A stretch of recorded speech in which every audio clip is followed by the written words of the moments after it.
I wouldn't give it full marks, I'm afraid. It's first thing is the ice cubes. They're a little bit too small. That's just me being a picky so-and-so. Interesting, quirky features, lighting. Really strangely quiet as well. It's like, you know, you're on Zone 1 London. It's just, I've never heard it so quiet. Stars shining bright above you. Night breezes seem to whisper. And good evening to you all. Welcome back to my channel. I am 350. So where am I this evening on Friday night? So I'm just in the North Greenwich Underground station. I'm off to catch a train into central London to somewhere where I haven't booked. So yeah. But I've been told under good authority that I don't need to book on a Friday. It's only Saturdays it's recommended. So yeah, I'm going to turn up there and see how it goes, and then we'll take it from there. Anyway, so I'm going to go downstairs and jump on my train, and I'll see you back up on the ground level. All right. Well, I'm getting a little bit closer to the OXO Tower now. I just had to walk through. I had a 10-minute walk down the streets. It started pouring and some strong wind, so it was a bit of a struggle. I took the chance to put the umbrella away just to try and get this shot here. Yeah, it's looking rather splendid right now, even though it's cold and wet out here. Yeah, there's something about London. It's just, you know, it's just difficult to put into words, isn't it?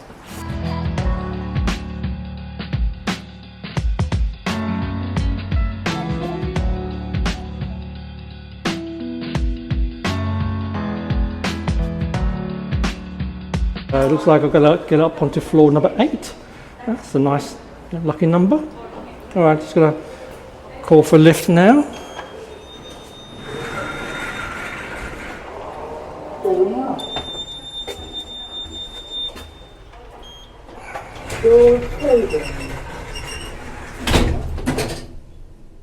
I can't believe after all these years I've never been in this building before.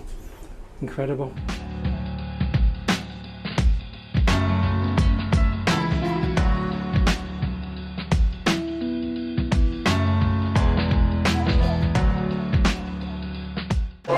Well, I've just sat myself down in the OXO Tower Bar and just ordered myself a cocktail. The waiter just came straight up and asked what I wanted, so I just picked the first thing I saw within the menu, and I've gone for a, if I can find it again, at the drive-in. So it's a little twist of the old-fashioned, so whiskey-based, bit of, instead of sugar, a bit of maple syrup instead. So yeah, I'm quite keen to try this one out, so I'll get a B-roll of this in a second. Get a quick little sip just to get a first impression. Cheers. It's certainly punchy and not too sweet. That's rather good. So I better not drink that too quickly. You know, it's still the night's still young, but the view's incredible out here. I'm sat by the terrace. I'll try and get some shots of it in a little while, but yeah, it's looking rather splendid, even with the rain and the blustery wind out there. So yeah, it's quite good. Apologies if the sound is it's quite loud out here. The music, it's quite busy as well. So I was afraid this place would be quite dead, but thankfully it's still very, very lively and buzzy. So yeah, all good. I just had to readjust my seats. Just get a little bit better view of the river while I'm enjoying my at the drive-in cocktail. So, apologies for the lighting. I'm looking quite sinister, almost like a character from one of the mobster films, if you know what I mean. Yeah, I'm not sure how many cocktails I'm going to have tonight. I'll see how the night unfolds. When I've nearly finished my driving cocktail, so I'm tempted to try something different. There's something called Southbank.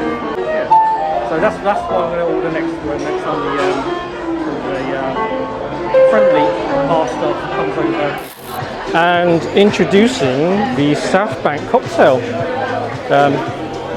Yeah, so very interesting. So it's a concoction of gin with vodka.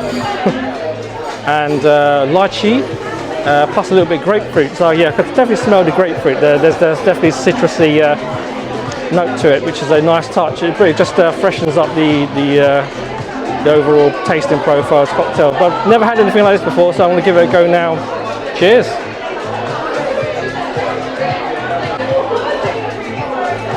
That's rather good.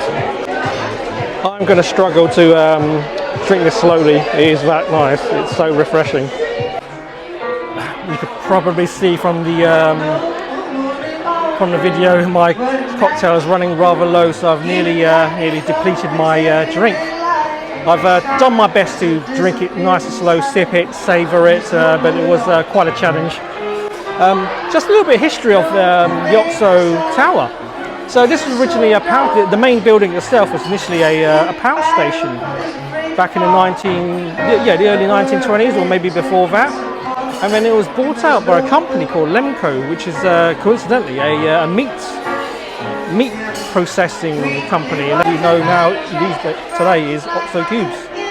So that's how it came about. I always wondered what the connection was and why is it actually OXO the same company that makes stock cubes, and it turns out it is.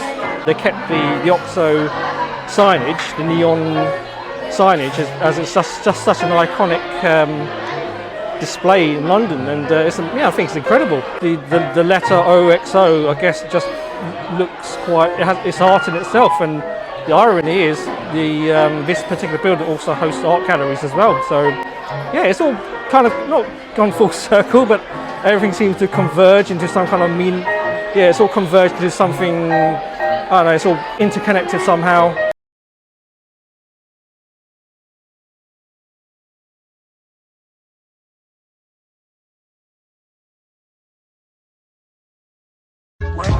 And drink number 3 has arrived, so yep, it's the Negroni. Right off the bat, I wouldn't, if I was scoring this, if I was reviewing this cocktail, I wouldn't give it full marks, I'm afraid. It's, first thing is the ice cubes, they're a little bit too small. That's just me being a picky so-and-so. I prefer much larger ice cubes, basically icebergs, that's what you want. So they melt slower and they don't water down the cocktail, so it tastes more. You retain the intensity. Sorry, I'm trying not to confuse this with one of my wine reviews here. I should just drink it and enjoy it, really, shouldn't I? Anyway, cheers. Yeah, I'm mulling over what to do next. Really, I'm certainly enjoying myself. Drinks are enjoyable. It's very atmospheric, lovely, incredible view of the city. Yeah, it's not too bad. I mean, I never planned on doing this particular type of vlog, and even if I did, I wouldn't know how to sustain it long enough to inject some, or so it ties together to tell a story or create some kind of offer up some. I'm just mumbling. I'm just mumbling now. I think I need to edit it out. So.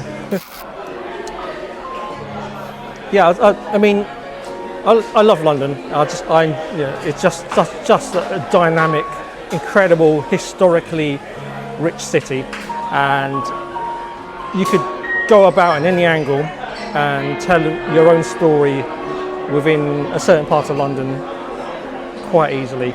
And I'm just trying to think what I can do tonight here with that. I'm trying to make sure I'm delivering this vlog so it's actually of some entertainment value to you guys, but yeah, at the same time I need to see how this ties up into any of the future vlogs. So yeah, it'll be an interesting one. But anyway, so I'm gonna finish this off, and I'll see you in a little while.